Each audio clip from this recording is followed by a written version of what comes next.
남편과 아내가 살았습니다. 오랫동안 그들은 이미 아이를 갖고 싶었지만 거기에 없었습니다.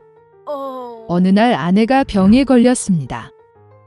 남편은 그녀에게 가장 원하는 것이 무엇인지 물었습니다.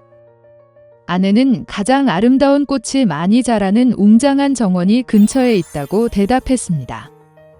정원에는 아름다운 라푼젤이 있습니다. 너무 신선하고 녹색이어서 그녀가 정말 맛보고 싶었습니다. 그러나 정원은 높은 울타리로 둘러싸여 있었고 이 정원은 한 마녀의 소유였기 때문에 아무도 감히 들어갈 수 없었습니다. 그녀는 큰 힘을 가지고 있었고 세상의 모든 사람들이 그녀를 두려워했습니다. 남편은 아내를 매우 사랑했고 비용이 얼마든지 간에 그녀를 위해 라푼젤을 받기로 결정했습니다. 그래서 황혼 무렵에 그는 돌담 너머로 마법사의 정원으로 올라가서 서둘러 녹색 라푼젤 한 줌을 집어 아내에게 가져왔습니다. 그녀는 즉시 샐러드를 만들고 탐욕스럽게 먹었습니다. 그녀는 이 샐러드를 너무 좋아해서 다음 날 이전보다 더 원했습니다. 남편은 다시 정원으로 들어갔지만 마녀는 이미 그 앞에 서 있었다. 그녀는 화가 나서 그를 노려보며 그가 라푼젤을 훔친 것에 대해 많은 돈을 지불하겠다고 말했습니다. 그는 매우 아픈 아내를 위해 라푼젤을 찢었기 때문에 마법사에게 화를 내지 말라고 요청했습니다.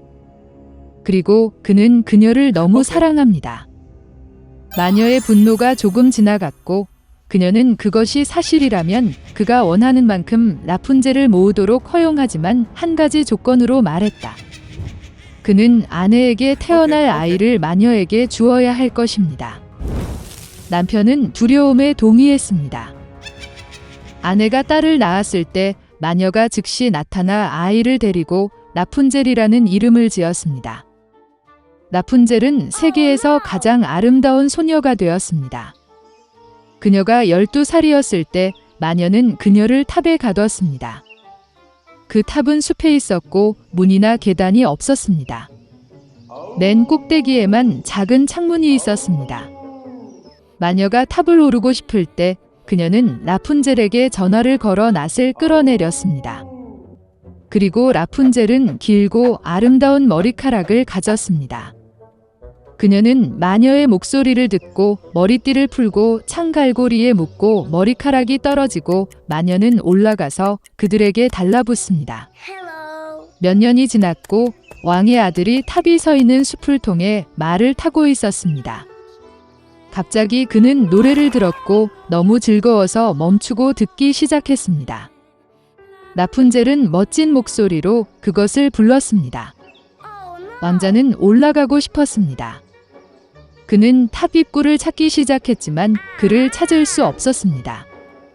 그는 한때 마녀가 라푼젤이 그녀를 낮추는 머리띠를 어떻게 올라가는지 보았습니다. 그리고 다음 날 이미 어두워졌을 때 왕자는 탑으로 올라가 라푼젤을 불렀습니다. 그녀는 듣고 머리띠를 뽑았고 왕자는 올라갔습니다. 라푼젤은 한 번도 본 적이 없는 남자가 들어온 것을 보고 처음에는 매우 무서워했습니다. 그러나 왕자는 그녀에게 다정하게 말하고 그의 마음이 노래에 너무 감동되어 반드시 그녀를 만나기로 결심했다고 말했다. 그런 다음 러펀젤은 두려워하지 않았고 그가 결혼하기로 동의했는지 물었을 때 그녀는 동의하고 그에게 손을 내밀었습니다. 그러나 그들은 함께 내려가는 방법을 몰랐습니다. 그들은 왕자가 오면 매번 그와 함께 실크 조각을 가져가고 라푼젤이 사다리를 엮을 것이라는 것을 알아냈습니다. 그리고 사다리가 준비되면 그들은 함께 내려가서 떠날 것입니다. 마법사는 어느 날 라푼젤이 왕자를 끌어올리는 것이 쉬운 이유를 물을 때까지 아무것도 눈치채지 못했습니다. 마법사는 모든 것을 이해하고 화를 내고 라푼젤의 아름다운 머리카락에 분노했습니다. 나는 그들을 왼팔에 여러 번 감았고 오른손으로 가위를 잡고 잘라냅니다. 그녀는 마법사를 라푼젤의 울창한 덤불로 데려가 그곳에 숨겼습니다. 그녀는 잘린 머리띠를 창갈고리에 묶고 왕의 아들이 나타나 그들을 아래로 당겼다. 왕자는 올라가서 마녀를 보았다. 그녀는 악의적인 표정으로 그를 바라보았고 그는 결코 라푼젤을 보지 않을 것이라고 말했습니다. 왕자는 슬픔에 잠겨 절망에 빠져 탑에서 뛰쳐나왔지만 그가 쓰러진 덤불의 가시가 그의 눈을 뽑아냈다. 눈먼 왕자는 몇 년 동안 슬픔과 슬픔으로 숲을 헤매며 항상 사랑하는 사람을 잃어버린 것에 대해 슬퍼하고 울었습니다. 일단 그가 빽빽한 덤불에 들어갔다. 갑자기 왕자는 누군가 노래하는 것을 들었고 그에게 너무 친숙해 보였고 그를 만나러 갔다. 그가 가까이 다가왔을 때 라푼젤은 그를 알아보고 목에 몸을 던지고 기쁨으로 몹시 울었습니다. 두 눈에 눈물이 흘렀고 왕자는 다시 시력을 되찾아 예전처럼 보기 시작했습니다. 그는 그녀를 그의 왕국으로 데려왔고 그들은 수년 동안 행복과 기쁨으로 살았습니다. 공주는 호화로운 성에서 살았습니다. 그녀는 겨우 14살이었지만 몹시 버릇없고 변덕스러웠습니다. 그녀가 오는 4월을 위한 무언가를 생각해냈고 새해 연회에 봄꽃이 있었습니다. 그녀는 봄의 시작을 알리는 법률을 내렸고 헌병을 궁전으로 가져오는 사람에게 아낌없는 보상을 약속했습니다. 도시 외곽의 작은 집에서 딸과 의붓딸과 함께 계모가 살았습니다. 의붓딸은 매우 달콤하고 친절한 소녀였고 그녀의 이름은 마샤였습니다. 계모와 딸은 매우 게으르고 화가 났으며 가능한 모든 방법으로 가난한 소녀를 해쳤습니다. 공주님이 약속한 보상을 정말 받고 싶었지만 겨울에 헌병을 어디에서 구할 수 있을지 생각하지 못했습니다. 노파는 마샤를 숲으로 보내 봄꽃을 가져오기로 결정했습니다. 의붓딸은 바깥이 어둡고 추웠기 때문에 계모에게 불쌍히 여겨달라고 애원하기 시작했습니다. 그리고 겨울에는 어떤 종류의 헌병이 있을 수 있습니까? 그러나 탐욕스러운 할머니는 아무것도 듣고 싶지 않았습니다. 그녀는 더 큰 바구니를 주면서 마샤를 문 밖으로 몰아냈습니다. 얼어붙은 소녀는 어두운 숲에서 무서워했습니다. 갑자기 멀리서 그녀는 빛을 보았다. 그녀는 기뻐서 그를 만나러 갔다. 그것은 큰 타오르는 불로 밝혀졌고 12명의 사람들이 그 주위를 따뜻하게 하고 있었습니다. 용기를 내어 소녀는 그들에게 다가가 사악한 계모가 그녀를 강제로 숲으로 가서 헌병을 모았다고 말했습니다. 12개월이라는 것이 밝혀졌습니다. 형제들은 마샤를 유감스럽게 생각하고 그녀를 돕기로 결정했습니다. 에이프릴 형제는 주문을 외쳤고 갑자기 숲과 개간에 봄이 왔습니다. 눈이 녹고 푸른 풀이 나타나고 헌병이 피었습니다. 소녀는 꽃을 모으기 시작했고 큰 바구니에 꽃을 채웠다.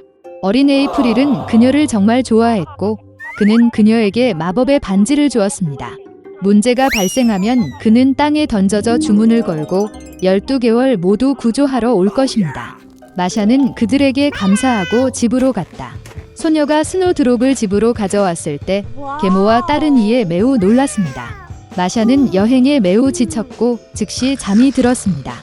그녀의 이복 여동생은 뭔가 잘못되었다고 의심했습니다. 소녀가 자고 있는 동안 그녀는 마법의 반지를 발견하고 자신에게 가져갔습니다. 깨어난 후 의붓딸은 그 상실을 발견했습니다. 그녀는 반지를 돌려달라고 애원하기 시작했지만 계모와 딸은 아무것도 듣고 싶지 않았습니다. 그들은 헌병 바구니를 가지고 왕궁으로 서둘러 갔다. 궁전에는 웅장하게 장식된 새해 나무가 있었습니다. 그러나 다가오는 축하 행사는 변덕스러운 공주를 전혀 기쁘게 하지 않았습니다. 그리고 계모와 딸이 헌병 한 바구니를 가져왔을 때만 공주는 분노를 자비로 바꿨습니다. 계모는 꽃이 어디에서 왔는지 명확하게 대답할 수 없었고 그녀는 의붓딸이 꽃을 모았다는 사실을 인정해야 했습니다. 공주는 즉시 스노드라프스와 함께 초원에 가기로 결정했습니다.